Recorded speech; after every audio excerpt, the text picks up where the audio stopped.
Hey guys, welcome to my YouTube channel marketing execution. तो guys, last video में हमने देखा था कि कैसे हम फनल रिपोर्ट को एडवांस लेवल पे बना सकते हैं। तो मैंने यहाँ पे आपको कुछ ऐसे हिडन फीचर्स के बारे में बताया था जहाँ जिसको आप यूज़ करके अपनी रिपोर्ट को थोड़ा एनहेंस कर सकते हैं और एडवांस लेवल पे आप जो है अपनी रिपोर्ट को डीप ड्राइव जो है इनसाइट निकाल सकते हैं। लास्ट वीडियो में अगर आपको याद होगा तो मैंने आपको एक एरिया के बारे में बताया था जहाँ पे आप ये देख सकते हो कि अगर आपका यूज़र जो है नेक्स्ट एक्शन जो आपने डिफाइन किया अगर वो नहीं कर रहा तो यूज़र कौन सा एक्शन कर रहा है इसकी कहाँ से आप रिपोर्ट निकालेंगे। तो मैंने बताया था कि यहाँ पे पेज टाइटल आप यहाँ पे मतलब डायमेंशन के अंदर आप सिलेक्ट करके यहाँ ड्रॉप करेंगे पेज टाइटल एंड स्क्रीन, तो आपको यहाँ पे दिख जाएगा कि यूजर आपको जो है नेक्स्ट स्टेप जो आपने डिफाइन किया उसके अलावा यूजर कौन से स्टेप कर रहे हैं वो आपको यहाँ पे देखने को मिल जाएगा। तो भाई इस काम को आसान बनाने के लिए एक दूसरा रिपोर्टिंग मेथड होता है जिसको हम कहते हैं पाथ एक्सप्लोरेशन।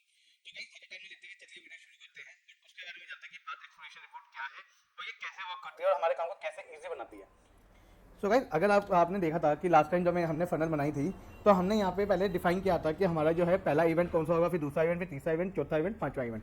तो इसके अंदर सबसे मजे की बात ये है कि यूज़र जो है अगर मैंने ये क्लोज के अंदर बनाया है, क्लोज फनल बनाई है मैंने, तो यूज़र अगर मेरे इन स्टेप के अंदर एंटर करता है, वो पूरे स्टेप करता है, मतलब यूजर मेरे इन स्टेप के पहले स्टेप से एंटर करता है तो वो एंटर माना जाएगा, नहीं तो वो नहीं माना जाएगा। जबकि ओपन के अंदर हमने बताया था कि यूजर जो है अगर बीच में से भी अगर आ जाता है यूजर इन स्टेप्स के अंदर तो वो काउंट कर लिया जाता है।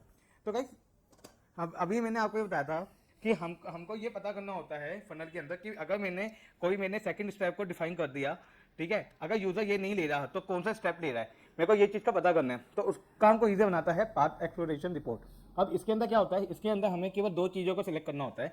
एक तो हमारा या तो स्टार्टिंग पॉइंट या फिर एंडिंग पॉइंट। तो जैसा आप यहाँ देखेंगे कि जब भी हम कोई भी पाथ एक्सप्लोरेशन रिपोर्ट बनाएंगे तो या तो हमको स्टार्टिंग पॉइंट को डिफाइन करना होता है या एंडिंग पॉइंट को, मतलब या तो मेरे को लास्ट वाले एंडिंग पॉइंट को डिफाइन करना है या मेरे को ये वाले पॉइंट को डिफाइन करना है। सो पार्ट की जो रिपोर्ट है वो बनती कैसे है, मतलब उसका विजुअलाइजेशन होता कैसे है, तो इसको मैं मतलब आने वाले स्लाइड में दिखाता हूँ।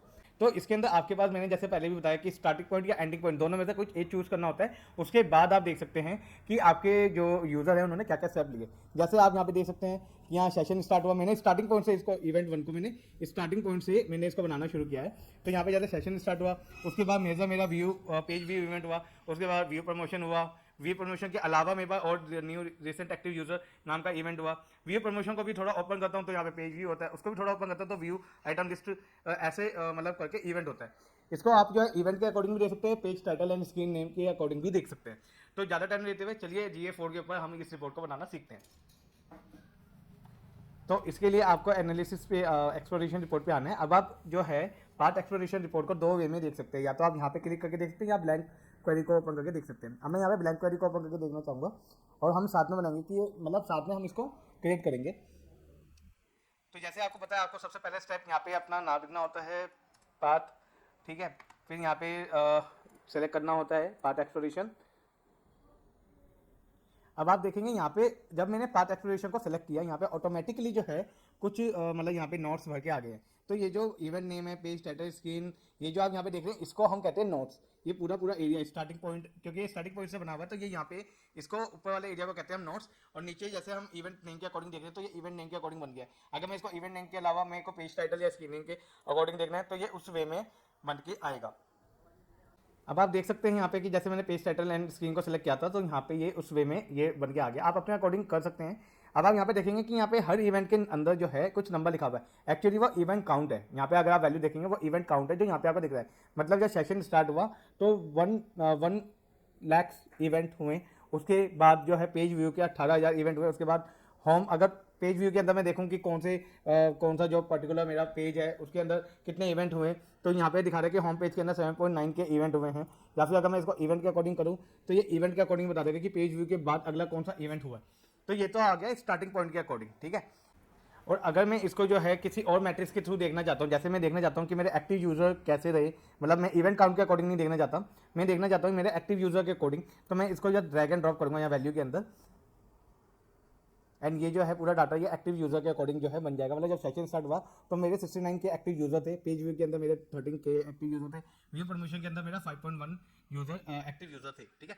अब मेरे को अगर इस रिपोर्ट को अपने अकॉर्डिंग बनाना है, ठीक है, मैं इसको नहीं लेना चाहता, मैं अपने अकॉर्डिंग देखना चाहता हूँ, तो मैं इसके अंदर जस्ट स्टार्ट ओवर के ऊपर क्लिक करूंगा और ये मुझसे वही दो क्वेश्चन पूछेगा, आपका स्टार्टिंग पॉइंट या फिर और लग गया या फिर आपका एंडिंग पॉइंट। तो मैं यहाँ एंडिंग पॉइंट दिखाना चाहता हूँ, तो एंडिंग पॉइंट इवेंट नेम के अकॉर्डिंग अगर मुझे इवेंट नेम के अकॉर्डिंग सेलेक्ट करना है तो ये बता देगा इवेंट हमारे पास कौन से एंडिंग पॉइंट के लिए, ठीक है। अगर मैं यहाँ पे देखना चाहता हूँ page title and screen name के अकॉर्डिंग, तो मैं वैसे भी सिलेक्ट कर सकता हूँ। तो यहाँ पे ये बता रहे हैं पेज टाइटल के अकॉर्डिंग। अब मैं यहाँ पे देखना चाहता हूँ जो शॉपिंग कार्ट के ऊपर गए हैं मेरे यूजर्स, या मैं अगर और भी कुछ देखना चाहता हूँ लाइक कोई और पर्टिकुलर इवेंट, जैसे मैंने यहाँ पे चेकआउट कन्फर्मेशन ले लिया एक एज ए इवेंट, ठीक है, मेरा लास्ट का इवेंट है चेकआउट कन्फर्मेशन, ठीक है। तो मैं ये देखना चाहूँगा उससे पहले यूज़र क्या कर रहे थे। तो जैसे मैंने देखा चेकआउट कन्फर्मेशन मेरा लास्ट का इवेंट है, उससे पहले पेमेंट मेथड पे थे यूज़र, उससे पहले चेकआउट इन्फॉर्मेशन पे थे, और उससे भी पहले वो शॉपिंग कार्ट के ऊपर थे। तो आप ऐसे करके जो है मतलब अपने यूज़र की एक जो यूज़र पर्टिकुलर जर्नी के थ्रू आ रहा है, ठीक है, आप उस चीज़ को देख सकते हैं। मतलब आपके मतलब मैं यहाँ पे ये समझाना चाह रहा हूँ पाथ एक्सप्लोरेशन के अंदर क्या है, आपने लास्ट पॉइंट डिफाइन कर दिया या फिर आपने फर्स्ट पॉइंट डिफाइन कर दिया, उसके बाद जो है आपका यूज़र क्या क्या स्टेप ले रहा है, ठीक है ना, क्या क्या स्टेप ले लेके वो जो है इस लास्ट पॉइंट तक पहुँच गया अपने, ठीक है।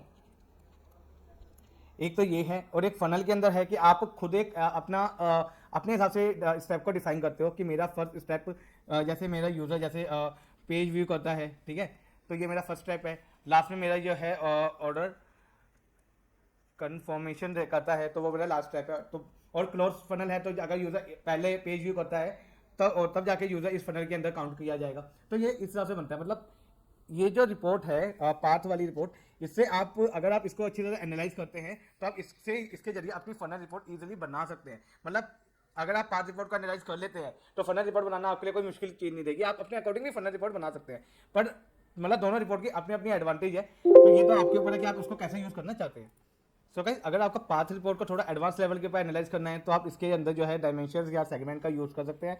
इनका यूज़ कैसे करना होता है ये ऑलरेडी मैं पिछली वीडियो में बात कर चुका हूँ, लेकिन फिर भी मैं आपके लिए एक बार करके दिखा रहा हूँ। ये डायमेंशन के अंदर जैसे मैं कंट्री को सेलेक्ट करता हूँ तो मेरी ये रिपोर्ट जो है अकॉर्डिंग टू कंट्री बनेगी, अकॉर्डिंग टू कंट्रीज का ब्रेकडाउन होगा। तो इसको मैं जस्ट डायमेंशन उठा के सीधा ब्रेकडाउन में डाल रहा हूँ कंट्री को। तो अब आप देखेंगे जैसे मैंने कंट्री को मतलब ब्रेकडाउन के अंदर डाला, तो अगर मैं किसी भी पाथ के बाद जाता हूँ मेरे को वहाँ पे दिख जाता है कि मेरे कौन सी कंट्री से कितने एक्टिव यूज़र जो है मतलब कौन कौन से स्टेप के ऊपर थे। अगर मैं इसको एक्टिव यूज़र ना करके इसको मैं कोई और मैट्रिक्स के अंदर लेना चाहता हूँ, कोई पर्टिकुलर जैसे इवेंट काउंट के अंदर, मैं वो भी कर सकता हूँ। यहाँ पे सेगमेंट के अकॉर्डिंग अगर मुझे इसको एनालाइज करना है तो मैं यहाँ पे सेगमेंट सेलेक्ट करके यहाँ ड्रॉप कर दूंगा, मैं उसके हिसाब से भी एनालाइज कर सकता हूँ। तो गाइस आज की वीडियो में इतना ही। उम्मीद है आपको आज की वीडियो अच्छी लगी होगी। वीडियो के रिगार्डिंग कोई भी क्वेश्चन आप नीचे कमेंट बॉक्स में मुझसे पूछ सकते हैं। प्लीज़ वीडियो को लाइक कीजिए और अपना सपोर्ट कीजिए। अगर आपने अब तक मेरे चैनल को सब्सक्राइब नहीं किया तो जाके मेरे चैनल को प्लीज़ सब्सक्राइब कर लीजिए। आज की वीडियो में इतना ही। This is Kishan signing of.